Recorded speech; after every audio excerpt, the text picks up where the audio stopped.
And these are stories about all of us.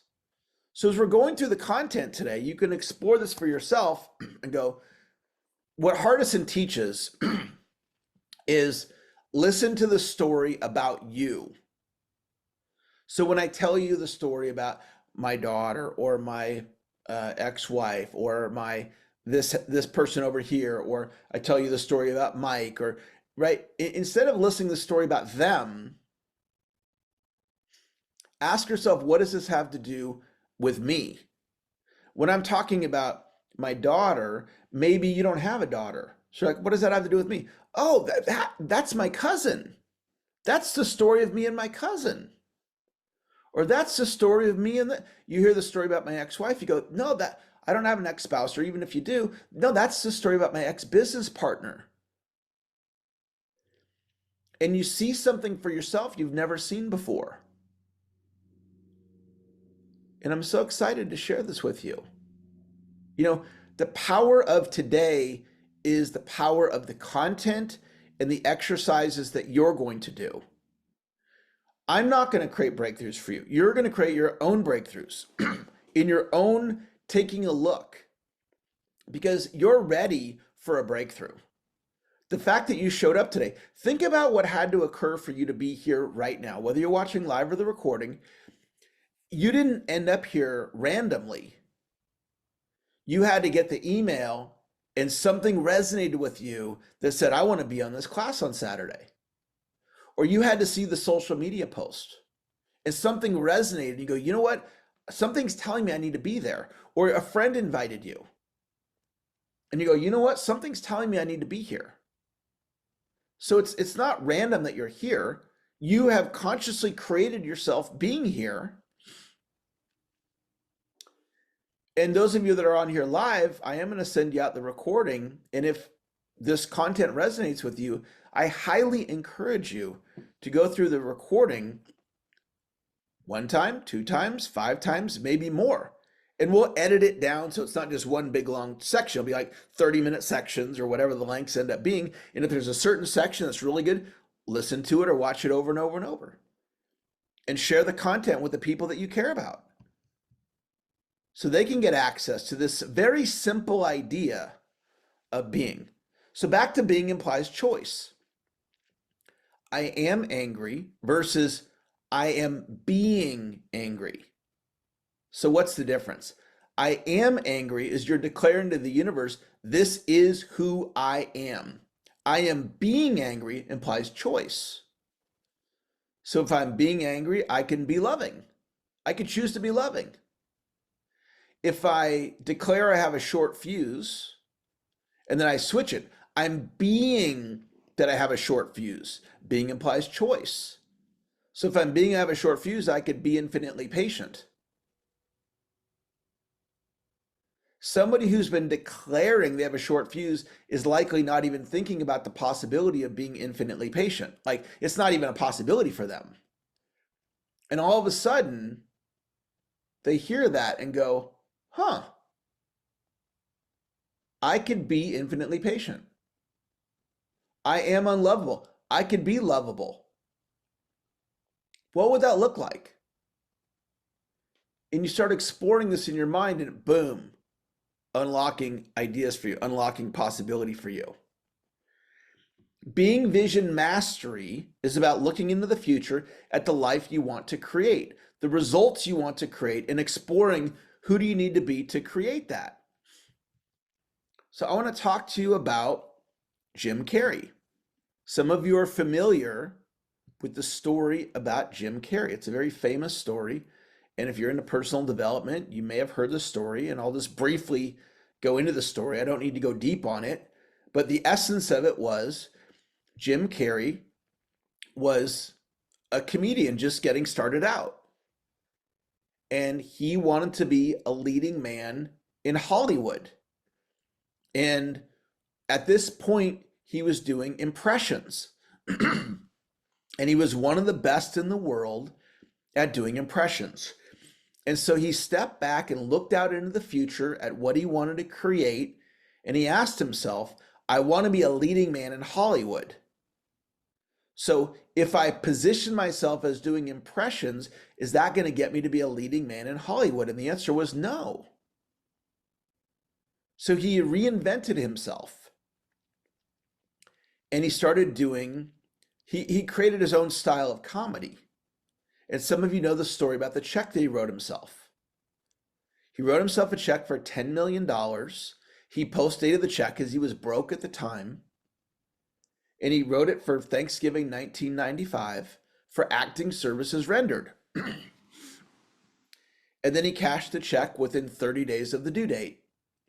And the check had so much significance, he carried it around with him everywhere he went. And when his father passed away, he pulled the check out of his wallet or wherever he had it, and he put it in his father's casket. So was that a coincidence that he cashed the check within 30 days of the due date? I don't think that was a coincidence. I mean, if you had very little money and you wrote yourself a check for $10 million and then you cashed it, right? How'd that happen? He stepped back and in his own way, he might not have said it exactly like this, but the essence of what Jim Carrey did is he said, this is what I want to create. I want to be a leading man in Hollywood.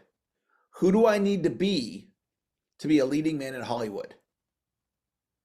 And he started telling people he was the funniest man in the world. And then he started spending hours a day in front of the mirror, looking at himself, training his face on how to do that style of comedy that he does. And he started going to every audition that he could. He started being a leading man in Hollywood. And then it happened. So when you look out into the future with optimism, optimism is a state of being. Optimism is a learned skill. And this is what I did to create my relationship with my wife. Is I looked out into the future, I hadn't met her yet, and I said, this is what I want to create. So be the person that it takes to create that. And then it happened. Was that a coincidence? I don't think so. I consciously created that result. You can do this with money. You can do this with your body, as far as your fitness level. You can do this in healing relationships. What we're going to discuss today, Eric, can impact every area of your life positively. Positively, profoundly impact every area of your life. And we're going to have just an amazing, amazing day. So what I'd like you to do is capture what's on the screen in your notes. And what I mean by that is, if you're taking notes on your computer or tablet, if you use something like Microsoft Word, what you would do is you would recreate what's on the screen here. So I'm going to show you what that looks like in recreating this with Microsoft Word. You can do it on a journal, you can do it on a yellow tablet. So what that would look like is you would write 10 best ideas I learned today. And then you would do like this. So what are we doing? We're creating a space. By doing this right here, if you'll write this down on a yellow tablet or a piece of paper or your computer, however you're doing it, if you'll do this, you're creating a space to organize the ideas that land with you today. So for example,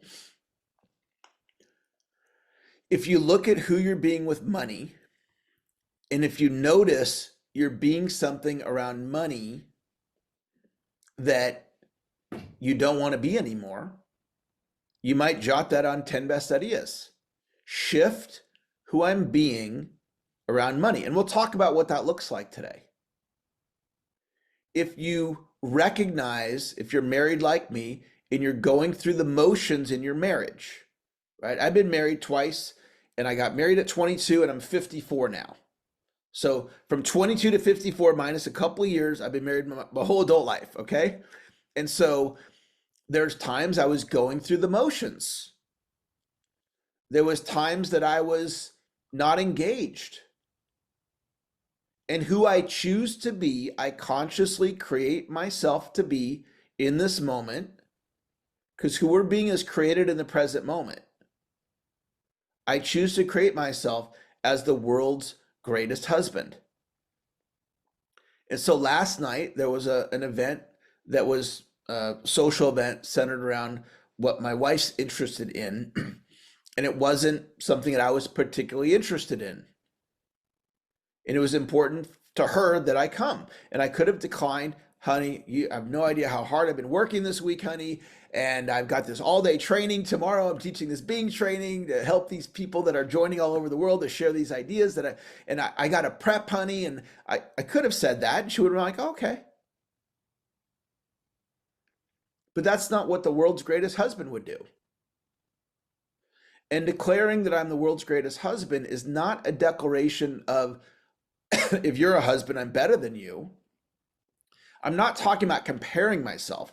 I'm talking about how I choose to show up in my state of being with my wife. You could write down, I am the world's greatest husband or I'm the world's greatest wife. You don't have to, but you could. And you could choose to be that. And you could shift your marriage or your finances or your career or a broken relationship with a family member. So if that's you, you're like, okay, I want to shift who I'm being around, fill in the blank. Then you write it down, 10 best ideas. And shoot, you might get 50 ideas today. You might get 50 in your 10 best ideas.